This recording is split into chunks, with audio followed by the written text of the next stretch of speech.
Pemerintah belum juga menemukan titik terang tentang kasus penyanderaan pilot Susi Air Kapten Philips. Sudah 6 bulan Kapten Philips disandra KKB Papua, namun belum ada langkah strategis yang dilakukan oleh pemerintah. Benarkah pemerintah abai dan terkesan tidak peduli?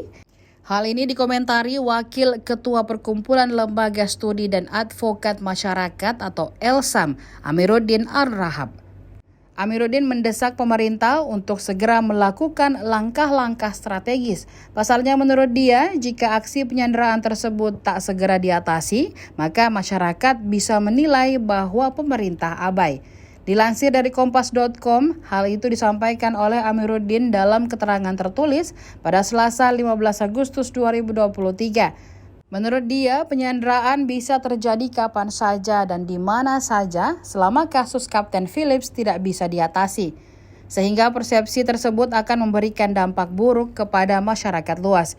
Ia juga mengatakan bahwa keadaan di sekitar Duga, tempat penyanderaan, kini semakin tidak aman. Apabila hal ini tak kunjung teratasi, maka ia pun menilai bahwa keamanan warga di Duga menjadi taruhannya. Sebagai informasi, Philips disandra setelah pesawat yang dikemudikannya dibakar di Bandara Paro, Duga, Papua Pegunungan pada 7 Februari 2023.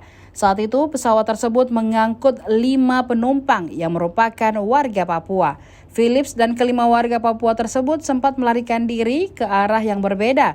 Kelima warga Papua telah kembali ke rumah masing-masing, sementara itu Philips masih disandra hingga kini.